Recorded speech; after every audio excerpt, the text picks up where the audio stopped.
Mimi sitaishi maisha hii. Imagine mtu ndugu yangu wa maji ni kidogo. Hii ni mwiko. Alafu unajua kuna ugali na pakingi kwa mwiko mzuri na pakingi hapa kwa mwiko mzuri sana. Alafu ndugu yangu imagine ni kifuria. Kifuria ilipigia ugali.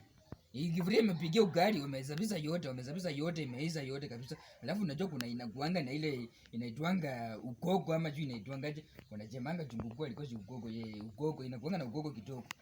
Imesabishwa kabisa na unajua hii ikonga mzuri sana kuteremsha nayo chai asubuhi. Lakini si mzuri.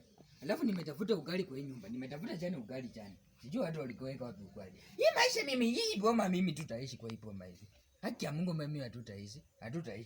Lakini acha nikaema hapo kwanza kidogo nione kwani. Nifikirie au sio watu walioko wapi. Wewe watu wanacheza na maisha sana huko nje. Ni watu wanacheza na maisha sana. Imagine ni mwiko. Ndugu yangu hata mkiona mzuri ni mwiko. Na kuna ukali na pakingi hapa. Ukichukua kijiko unafanya hivi kidogo unatoa hivi kidogo unapata ka ugali kidogo hapa kana kusaidia. Unakula unateremsha nayo hata maji ama chai kidogo asubuhi. Haya kifuria kuna ukoko inakuanga hapa hivi inakuanga mkate mzuri kabisa. Unateremsha nayo chai. Lakini si mzuri kabisa. Yaani kuna kitu wameweka hapa juu. Wacha nione ni confirm nione.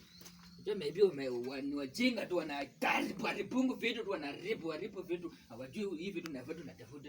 Wajui tunafanya kazi ndio utafuta hizi vitu. Na haribu tu. Hata mmoja nione kwanza kidogo. Imagine ndugu yangu. Chacha hii ni machi gani? Hii ni ugali yote hii. Imagine ugali. Imagine mvua imenyesha.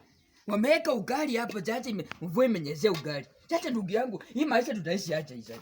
Hii maisha hii tutaishi acha hii. Chacha hii tutaishi acha chacha hii. Hii ni ugali. Imagine hii ni ugali kabisa. Hii ni ugali yangu. Hii ni maisha gani? Hii ni ugali. Lakini watu wanacheza na maisha sana.